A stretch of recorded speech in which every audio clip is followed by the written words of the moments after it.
So today you're in Amsterdam already for a month, and you're staying with me. So I thought it's a good moment to do an interview and ask you some questions. I prepared some questions on current life, but also earlier and also about the future. So the first is about your present life. So how do you feel this season of your life? I feel very well. I achieved quite a lot, and I'm eager to continue on my path. So I'm quite optimistic. Okay. And what are you doing these days? Where are you living? Right now, I don't have a settlement where I say it is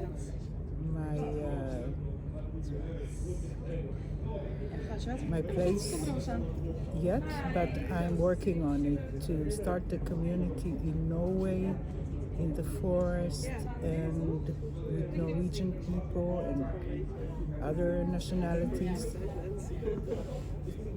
to start a sustainable community and provide a place for people who want to do some healing in the forest, community. Yeah, that's what I'm busy with.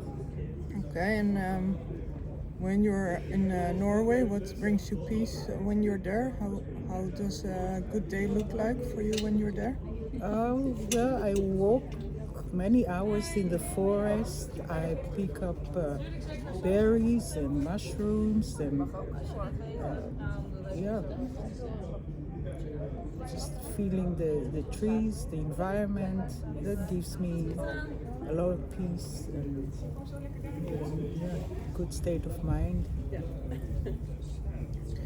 Okay, and I have also some questions on reflection, on your legacy and healing. So, when you look back at the work you've done with Iboga, what are you most proud of? Well, I'm proud of the way I treated people at my home like a family. They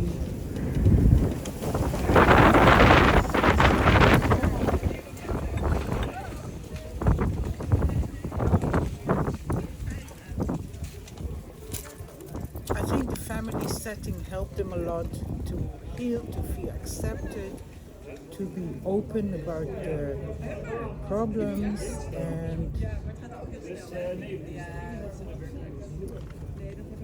and feel part of a family. I thought it was really important, as well as helping them to get off drugs that have been using for many years. To find a way to look optimistic forward in their life. Okay, and how long have you been doing the work with Iboga? Well, now over 20 years. I think I started in 1999. It's now 25, so over 20 years. Yeah, and you've stopped working now for how long?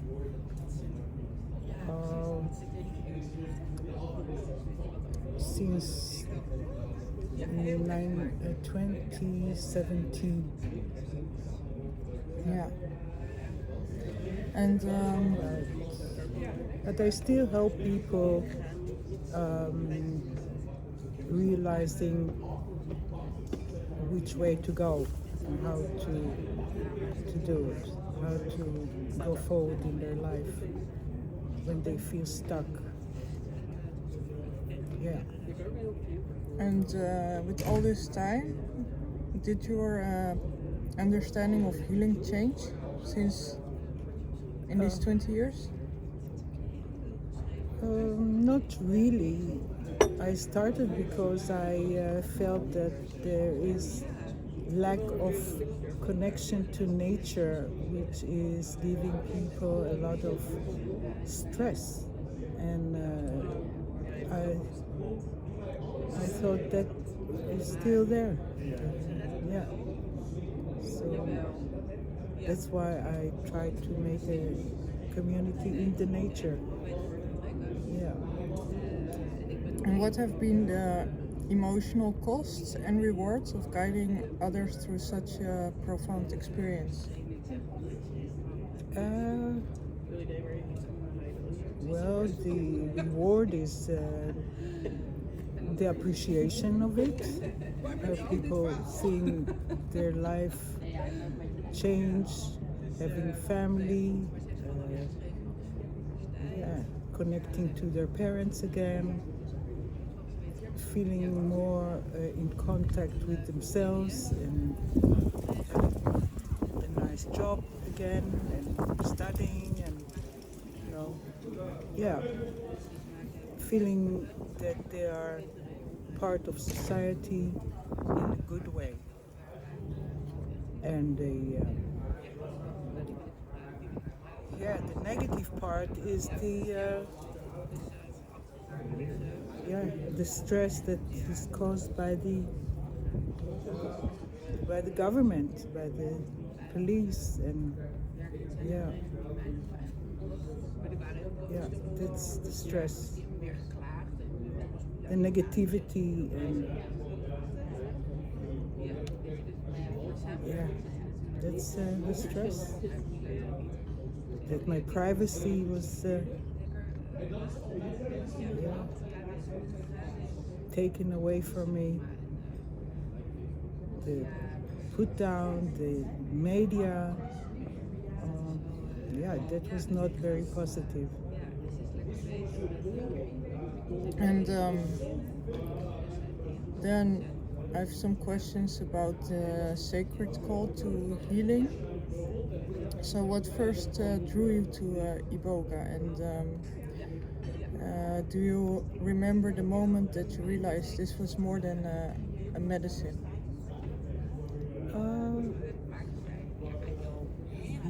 I have experienced a lot of stress from people who were addicted to drugs here in Holland, and losing their way, and the realization that there is a way and it's not provided, even though it's known. That was my motivation.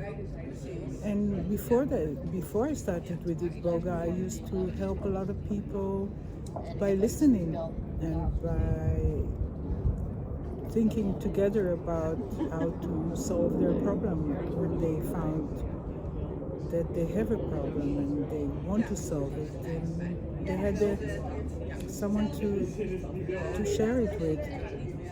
So that was before I started with Iboga. And Iboga helped along the way to look inside, to find their own value.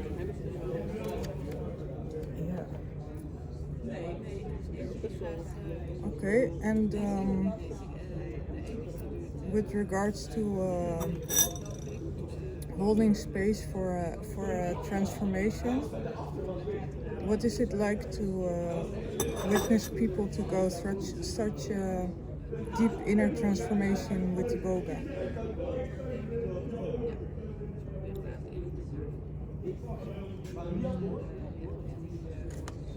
It's very rewarding to see the transformation and the afterglow. It's very rewarding how happy they feel and how healthy they feel in such a short time. Normally it takes years to recover from addiction and trauma, and here it is much faster. And yeah, that is the magic of it. That is so fast. Yeah, that they don't need to go and to some center and wait for many years to find a solution. Yeah, that's the magic of Iboga. And how do you see the role of Iboga in connecting people to God or to spirit or ancestral memory?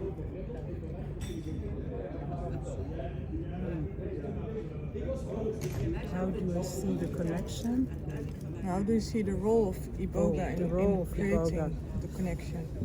Yeah, it takes you away from your ego.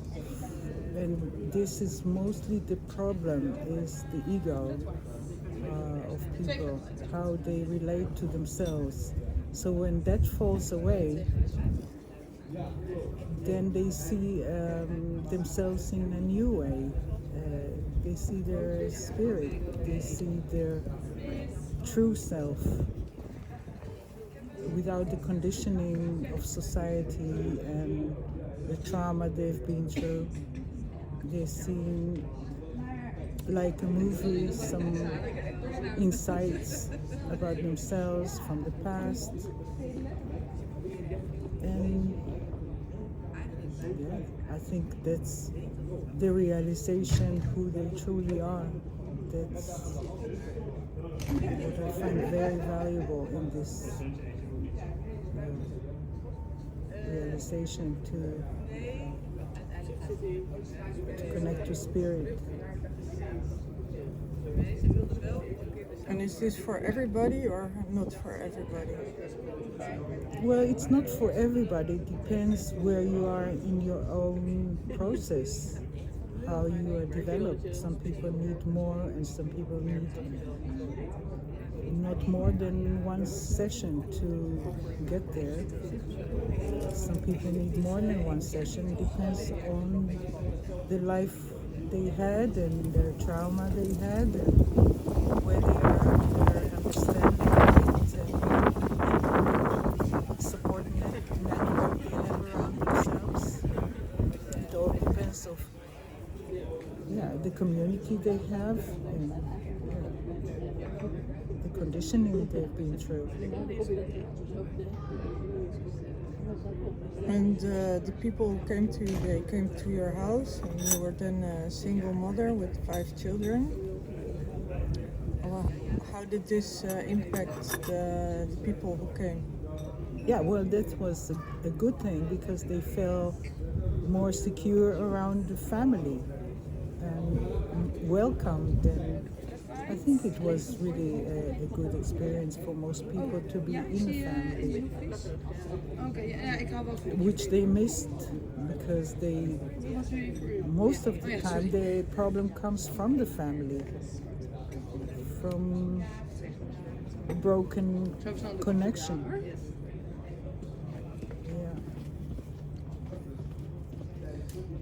And then I have some more questions on the ethics and legality and Western perception. So how have you navigated the legal and moral complexities of working with such a powerful plant medicine in the Western world? Well, since in the Netherlands magic mushroom were legal and Iboga is legal, and I didn't think it would be a problem to use it. And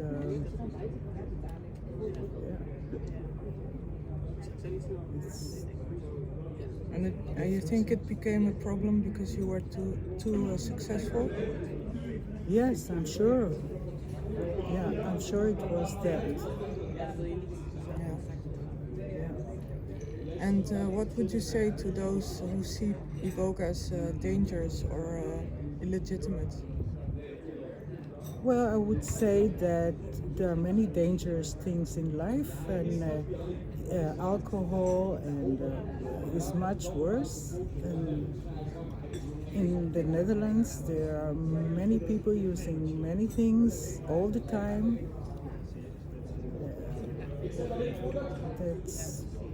That's more dangerous than Iboga. You see people walking, screaming, drunk on the street, vomiting on the street. It's a horrible scenery in the cities. So I think Iboga is not that dangerous, that if it's done in a proper way, that in a safe environment where people feel comfortable and relaxed, that it's not as dangerous as people might think it is. Yeah. And so the authorities, they don't agree with natural treatments here in the Netherlands, and they gave you quite a punishment for that. So how did they punish you, and how did they formulate this in a legal way? Like this, what did they sentence you for? And they sentenced me because I said that Iboga can help addiction, and they look at addiction as a sickness that needs to be treated by a healthcare professional. Yeah, and I think addiction is a condition that could be treated with natural remedy like Iboga, and since I call it a remedy, they punish me for that. Yeah. and how did they punish you? Well, I lost everything I worked for more than, at that time, 17 years. I lost everything, and the connection with my kids and with friends, social connections. Yeah, I lost everything I had. And it's not about the materialistic property, but also not being able to have a good place in the Netherlands to live anymore. Yeah, they tried to kill me a couple of times as well, and that was a horrible experience. Of course, I cannot pinpoint who did it, but it's obviously them, because they were the only people who came to the house. Yeah.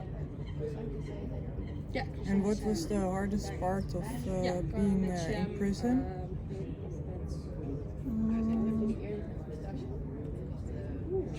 Goeie vraag. Being away from my children. Ik heb toch niet zoveel te doen, dus.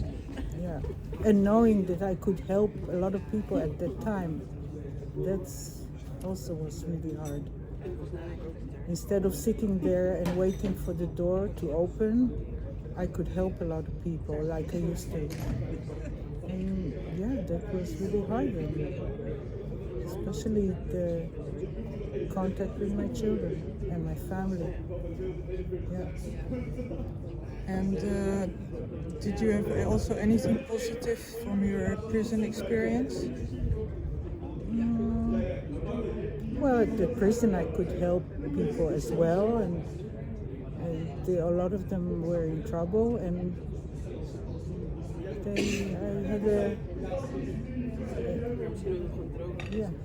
they could share their problems with me, problems they didn't want to share with anybody else. They felt confident with me, and so I continue my work in prison, basically.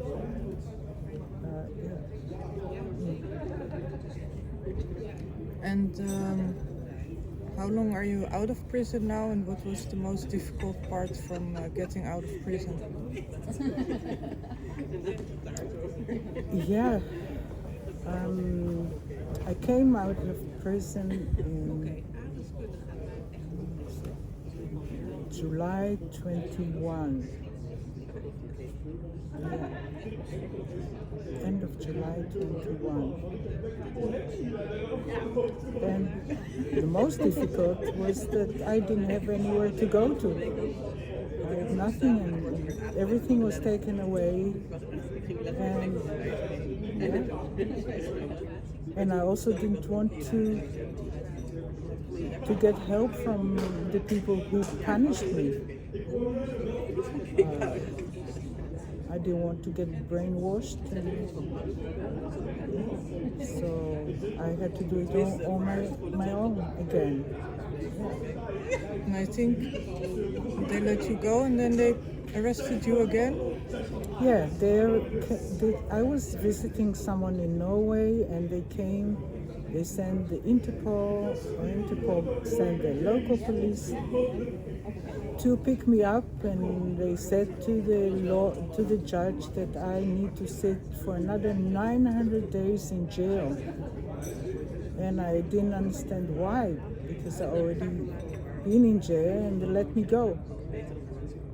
And first of all, they let me go because they didn't give me the end date. What was my last date in prison? And I was already half a year waiting for the end date. And so I asked my lawyer to go to a judge and ask what is my end date. And the judge said, well, since they didn't give you an end date after that long, after half a year, then you can go now. Okay, so they decided that I still have to sit another 900 days, and they came to pick me up. It was in 23 already. Yeah. And when I came to the Netherlands, the people, the authorities told me, oh, if you pay a sum of money, like 28,000, you could go tomorrow. And I thought, what is the problem here? If I had to sit 900 days, and I didn't understand what was the reason for me to be picked up in Norway. And it was very unclear. And so when I was sitting this 3 months in the Netherlands in jail, they decided that I still have to sit until December 25. And I said, okay, well, I don't have that money, so I'm going to sit until December 25. But suddenly they came and said, no, you can go after 3 months. So there is a lot of unclear messages there of what they want really from me. But in any case, I left after 3 months jail in the Netherlands, and yeah, I'm here again. Yeah, to me it feels like it's mostly about intimidation. So, looking back, you've done all this work and now you stopped working with Iboga, you still coach some people. But what do you want your legacy to be with Iboga? Well, I think my legacy is finding to adjust the treatment tailor-made to each person's needs. It's not like one